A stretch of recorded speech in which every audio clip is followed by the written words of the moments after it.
A little bit about why you're running again. You've been in the legislature at 40 years, is that right? Is That's my math correct. right? That's correct. Why continue on, I guess, and tell us your motivation maybe. I love the job. Sure. First of all, I just love the job. And it's a lot different now than it was when I got there. When I got there, the rural area was in the majority, and the metropolitan area was not. And then gradually that evolved into the way it is today. You say you've been there for 40 years, and that's true. But with this district, 3B, I've only been there 4 years. So these are the people that I'm just now becoming comfortable with, and they're becoming comfortable with me. And we are getting along just fine.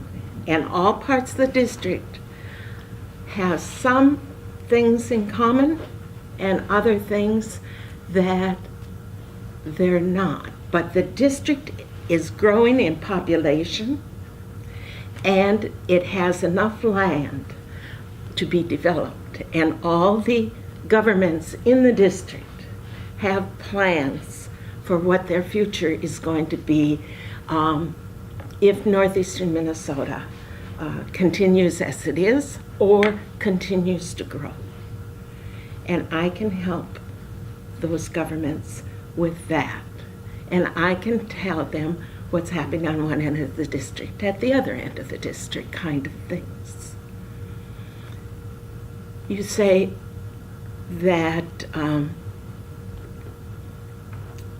well, I don't know what there was one comment I wanted to comment on, but at this time, you know, I am the most senior person in the region.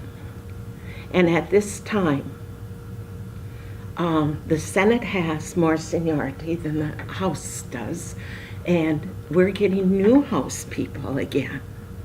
And I think that I'm a nurturing person, and I'm a person that tends to not seek the headlines as much as to work hard at things that are important and the common interests of the people in the district. And the first priority has always been education, and it will continue to be education from the earliest to lifelong learning programs. And I can guide and nurture the new people coming in so that they can blossom as legislators and get their agendas done for their districts without trying to glorify myself in any way. And I think I'm needed there, and I think that I have established a reputation of one who's honest, and one who's fair, and one who works across the aisle, and one who is able to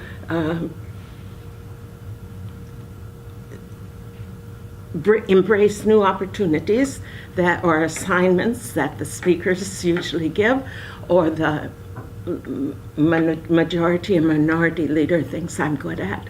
And I'm willing to fill in where there's holes to be filled in. And I've come to find that that's kind of good, because I don't get bored by the same old thing all the time. Sure. So speaking of what you just said was your top priority, education, maybe point out a thing or two that's happened recently. Senator Bach was already in taking full credit for all-day kindergarten, but maybe you want to do that. Also, what can be done to close that achievement gap at the state level? What can be done at the state level, to close the achievement gap? We have to have smaller class sizes, for one thing. Mm-hmm. And we have to have the one thing that Duluth is a model, another model that Duluth is for. But one of the things that they're model for is the full-service schools. Wilkins School and the Lincoln School, and the schools that have full-service arrangements where there's some county people in there, and they have school open from 6 in the morning to 6 at night kind of thing, or even could be later.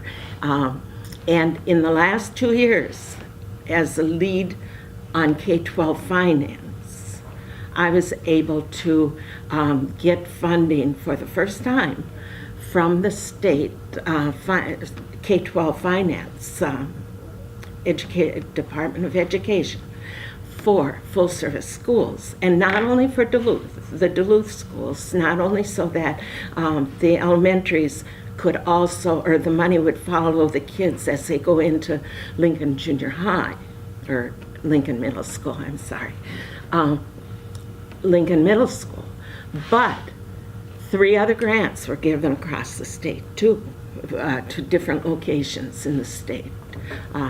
So there's new opportunities, and if I'm on education and finance again, I would expect that we could expand that appropriation for more school districts to take the bite and have not only all-day kindergarten, but 4-year-olds in school, as the governor has proposed, and some more early childhood funding, so the kids from infants to 4 get some kind of educational background also, if the parents want them to.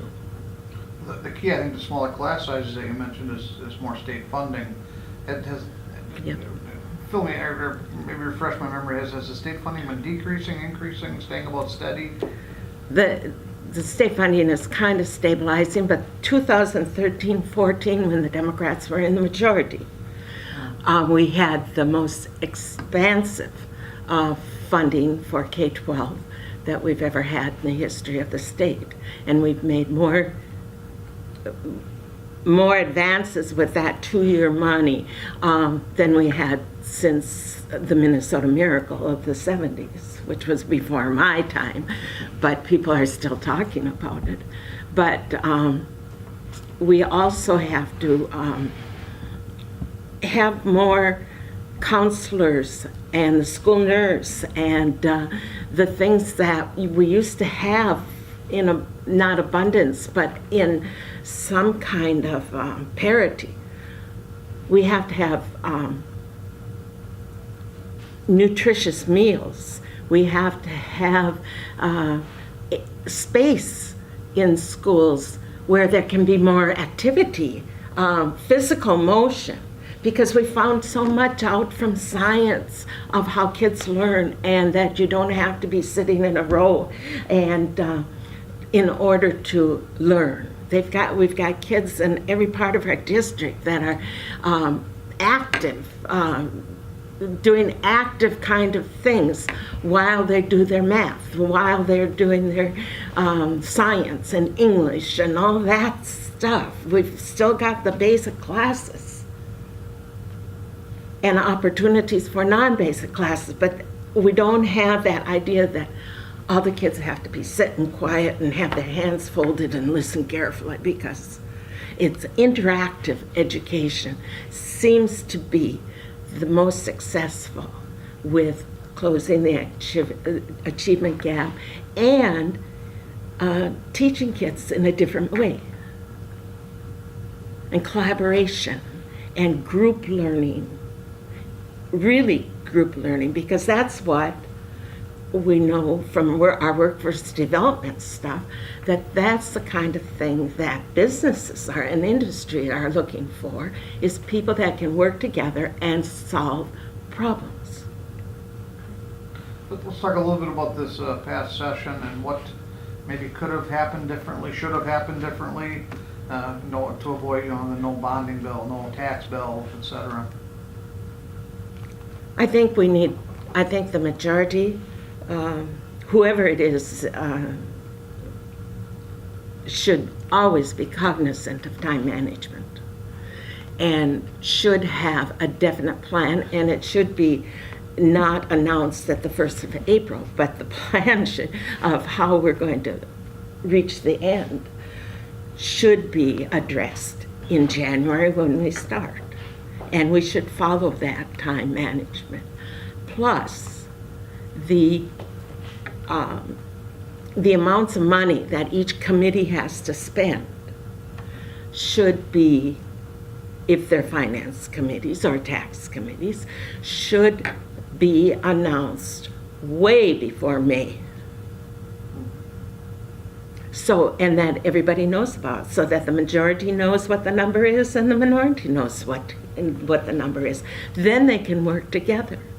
The big problem with the bonding bill was that we never had a bonding bill.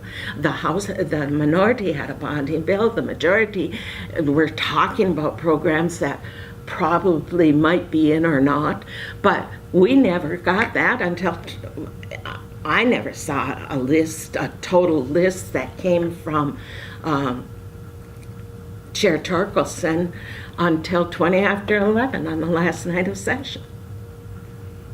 And that had errors in it, because what he read off to us wasn't what we had on our piece of paper that we got it at 11:30. And we had to be done by 12. So we went and voted on something that had errors in the written sheet and had listened to what he had said on the floor that was contained therein. We took it on trust. And that should not happen. The tax bills, the tax bill passed the House of Representatives in 2015, went to conference, and then there was never another conference committee until the last week of session. No public conference committee. We have regressed, in the last 2 years, we have regressed back to a time that I didn't even know in public transparency. Public announcements. We used to have everything for the next week done by Thursday noon of the previous week. And then people could know what was going to be had and what was on the agenda, not these to be announced agendas. Usually that came, the to be announced came when we were meeting every day during the last week before deadline. Because you don't know how much time it's going to take for the public to come and testify on the things that have to be done. And so it's time management, and it's planning, and it's a respect for the public and transparency. And that has to change, and that has to change whoever is in the majority. There have been some reforms talked about that I think get at that. Do you support those? I don't know which ones you're talking about. Well, the Purple Caucus and others have talked about earlier deadlines to get things submitted, 24-hour waiting, at least 24 hours before a vote could be taken on bills, things like that. Some of those things I support. I don't necessarily support all of them. But those are done with the rules. Yeah. And so we should have a lot more discussion on the rules than we do. And the rules have to be adopted at the beginning of session, within the first week of session. Traditionally, they have been, and I think that should be. But then that means that the leaders have to get together, as well as the Rules Committee members have to be named before session starts. Let's move on just quickly. The transportation funding, I know we've asked you about this in the past, but what do you support? Increasing gas tax, cuts from the existing budget to pay for transportation projects, or what? I don't see that we've ever funded transportation from the existing budget. to the degree that we discussed in the last 2 years. If we fund with current general fund money, and we don't have a healthy reserve, then to fund transportation, we have to take from Health and Human Services, K-12 and higher education, which are the three biggest. And transportation has always had to be sustainable before or for a period of time, 5 years or 10 years or 20 years. I say 20 years is what we should be our ultimate goal. And I think that we need sustainable funding. If it's you putting the money from the rent on leased cars or rented cars, that kind of thing, as a sustainable piece, fine. And then we stick to it. Gas tax, I support. I can remember only 2 times that I voted no on increasing the gas tax. And I always had the feeling that, and the last time we increased gas tax was in 2005, was it? And it was a nickel. And at that time I thought, we're going to take the hit. The representatives are going to take the hit for voting yes. Why don't we vote yes for a dime? Because we were also telling people not to use so much gas and not to, plan your driving better. And we're asking the car dealers in the world to make better cars that are more efficient on gas mileage and so we have to have a balance, and if we go for the gas tax, we have to do that. Otherwise, we could consider, and I'm willing to listen and talk about it, that chip, and make people pay by the mileage. But I don't know that. I don't know. I'm not sure, and we've never discussed it enough so that I haven't been on transportation, so we haven't discussed it with enough facts that we could take back to our district to see what the people thought. But you'd be open to it? Yeah, I'm willing to consider that. Yeah. Yeah. Like transportation, rural broadband has been a priority for several years now, and expanding it to border broadband, but the money never seems to follow the commitment or the spoken commitment. How can we finally make that happen? And are you supportive of border-to-border broadband? I am. I'm supportive. I'm supportive of access to the internet in every part of the state. Even on the Morris Thomas Road in Hermantown, there's a pocket down there that doesn't have speedy access. Up in Lakewood, there's pockets, and Normanna, where they still dialing in. And Lake County has invested their own county taxpayers' money to reaching out so that they're totally covered. But every part of the state, and if we're going to have achievement gaps closed and parity of educational sources, you have to have it available to the homes as well as to the schools and to the big business that's around the closest in the region. And there could be home businesses working in every part of the state if we have internet access on a speedy way. And so we've got to do, if it's not broadband availability, it has to be what Representative Garofalo talks about, and that's something that's quicker and better, he says.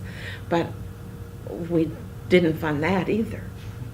So we have slowly made our way. If we We didn't accept the governor's recommendations. We didn't reach his expectations, but we did make a step. And in each year, we've made a little step, $10,000 or $10 million, $10 million. So it's up to about 50 now, but we need another 50 million. And it's okay to kind of get there slowly? Well, it's okay if you've got it and somebody else doesn't, but those pockets, those people should have the same opportunities that I have because I live on the road that goes to the school. Murphy, skyrocketing healthcare costs have prompted some to say we need to do away with MNsure and start all over in Minnesota. What do you think? Do we need to start over, or how can MNsure be improved so it works better? MNsure is steadily being improved, and technology is finally totally catching up to where it was intended to be when the program was initiated. To answer the question of should we throw it out, I say, and replace it with what? Where's the plan?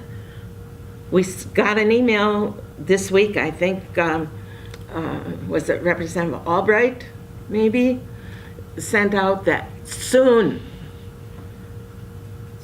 his party is going to have their plan for health care. Well, I want to see it, and then I'll react to your question. But I think we should keep trying to improve it, and it's on its way to being improved, and the hundreds of thousands that have gotten on that we weren't insured before, I receive very few complaints about it, and when I do, it's usually an individual's problems, and I connect them with the right people in the state with the health department or the human services department, and we get it worked out. Well, what do you see as the biggest fix needed for MNsure? What's More understanding of what it is and what it'll deliver, and less complication about the insurance, the other insurance that they might have to cover the difference, or what they had and what they don't have now, kind of thing. And I think it's just a matter of becoming more and more acquainted with it as each individual has to use it. But Wisconsin and some other states just went with the federal exchange. Should Minnesota have done that, or do you think we did the right thing by doing our own? At this point in time, I think we did the right thing. But there are glitches that have been corrected, and there are glitches that maybe will appear in the future. But I don't think there's many, as some people are making out. But I don't know that for, I'm not on this, and that's a much better question for Jen Schultz when she's before you, because she's on the committee. Right. Yeah, she spoke with us for almost a full hour, Yeah. so I didn't understand much of what And see, I did my time on Health and Human Services from 82 to 92. Okay. And so I feel that I made my big differences in that kind of stuff then. Okay. Well, let's move to local government aid, LGA, especially with regard to District 3B and how it's used and is more needed, what? Well, that gets me on my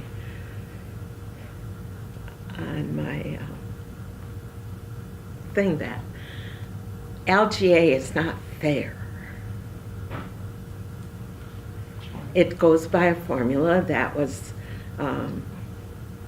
it has been renewed, but it was started back before the population growth of northeastern Minnesota, or the population decline.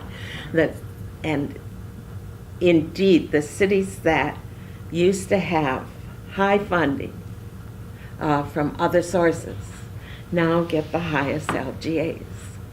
And that's fine, but the population has decreased. So they're able to continue to live as they always did with just small reductions and so forth. But they're getting so much more of their budget is contributed by the state, local government aid, than the new cities have received. And if the new city like Hermantown was very frugal in the 60s, 70s, and 80s, or 60s, 50s, 60s, and 70s, before they became a city, then their amount is very little. And so if you compare the older cities with the newer cities, much more of the local government budget is contributed by the state. And yet, all the money that is needed to build what's expected of a city government to provide then has to come from property taxes to the newer growing areas. And so, yes, we do need local government aid. The county needs more local government aid. The city of Duluth needs the local government aid. The 4 cities that I represent need local government aid, and Rice Lake is the newest, and they became a city in just 2015, Right. at December of 2015. And in the tax bill, we have a plan for bringing their government aid up from $30,000, local government aid, from what current law says that they deserve is $35,000, up to about $500,000, a little over $500,000, which is what the average city of their size gets in local government aid. Okay. Should Hermantown be getting more in LGA? Is that what you're saying? I'm saying that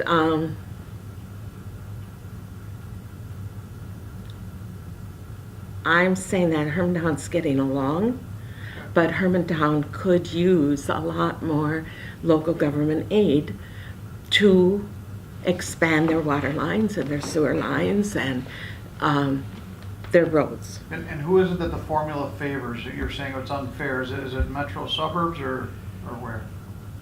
No, I think it's just it's just unfair in that it's based on personal incomes more than city needs.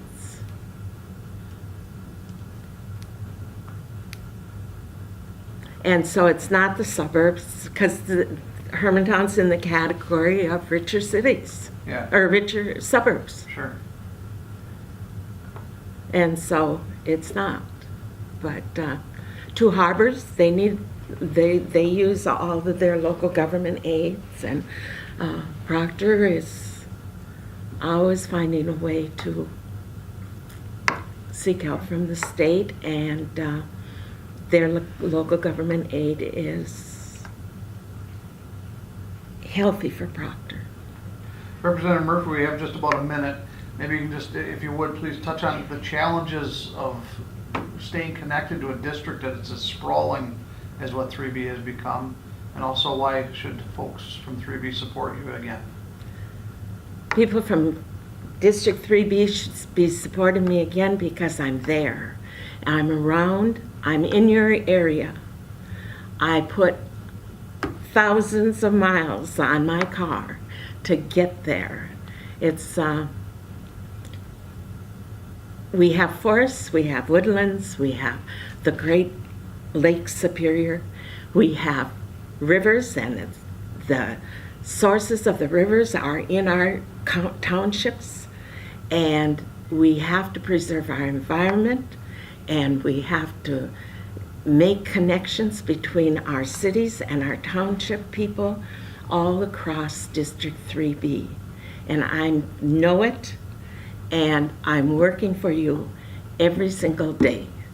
And I don't take many days off, and I love the job, as I said at the very beginning, and I'm making a difference for you and for the district, and especially for our kids. And the kids are our future. Thank you very much, appreciate it.